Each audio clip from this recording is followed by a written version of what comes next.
7G cost மூவியோட review தான் பார்க்க போறோம். முதல்ல இந்த படத்தோட கதை என்னன்னு பார்த்தரலாம். ஒரு ஃபேமிலி ஹஸ்பண்ட் அண்ட் வைஃப் இவங்க ரெண்டு பேரும் ஒரு அபார்ட்மெண்ட்டுக்கு குடி வராங்க. அந்த அபார்ட்மெண்டோட டோர் நம்பர் 7G. இந்த படத்தோட ஹீரோயினியோட வீட்டுக்கார் வீட்டுல இருக்க மாட்டாரு, ஒர்க்குக்கு போயிருவாரு. ஹீரோயினி தான் வீட்டுல இருப்பாங்க. அப்ப அவங்களுக்கு அந்த வீட்டுல சில அமானுஷ்யமான விஷயங்கள் நடக்குது. இந்த மாதிரியான அமானுஷ்யமான விஷயங்கள் நடக்கிறதுக்கான காரணம் என்ன, அதுக்கு பின்னாடி இருக்க கதை என்ன, அந்த கதைக்கு கிடைச்ச தீர்வு என்னன்றத இந்த படத்தோட மொத்த கதை. முதல்ல இந்த படத்தோட பாசிட்டிவான விஷயங்கள் பார்க்கலாம் அப்படின்னு சொல்றதுக்கு இந்த படத்துல ஒண்ணுமே இல்ல. ஏன்னா இந்த படத்தோட ரிசல்ட்டை நான் முன்னாடியே சொல்லிடுறேன். இந்த படம் ஒரு சூர மொக்க படம். மூவி ரிவ்யூ பண்ற ரிவ்யூவர்ஸ் கலாய்க்கிறதுக்காக எடுத்த படமா இந்த படம் இருக்கு. அதனால நானும் இந்த படத்தை கலாய்க்கிறதுக்காகவே பார்த்திருக்கேன். படிப்படியா இந்த படத்துல இருக்க பிரச்சனை என்னன்னு பார்க்கலாம். பேய் கதையில தமிழ் சினிமால ஏகப்பட்ட படம் ரிலீஸ் ஆயிருக்கு. அந்த படத்தெல்லாம் பார்த்து காப்பி அடிச்சு எடுத்த படமா தான் இந்த படம் இருக்கு. புதுமையான விஷயங்கள் ஒரு விஷயம் இந்த படத்துல கிடையாது.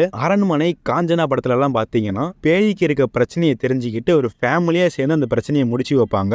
இந்த படத்துல அந்த விஷயத்தை எல்லாத்தையுமே ஹீரோயினி மட்டுமே செஞ்சுட்டு இருப்பாங்க. பெருசா இந்த படத்துக்கு செலவு பண்ணாம வெறும் அபார்ட்மெண்ட்லயே மட்டும் வச்சு எடுத்திருக்காங்க இந்த படத்தை. இந்த மாதிரியான RR மூவிக்கு பேக்ரவுண்ட் ஸ்கோர் ரொம்ப முக்கியமான ஒரு விஷயமா இருக்கும். த்ரில்லிங்கா இருக்கக்கூடிய பேய் சீனை இன்னும் த்ரில்லிங்காக்கும் பேக்ரவுண்ட் ஸ்கோர். இந்த படத்தோட பேக்ரவுண்ட் ஸ்கோர் அந்த வேலையை பண்ணுச்சான்னு கேட்டீங்கன்னா கொஞ்சம் கூட பண்ணல. பேய் வந்துட்டு போற கிராபிக்ஸ் சீனை பார்த்தா சிரிப்பு தான் வந்துச்சு. ஏன்னா அந்த அளவுக்கு ஒரு விளையாட்டுத்தனமான கிராபிக்ஸ் ஒர்க் தான் இந்த படத்துக்கு பண்ணியிருக்காங்க.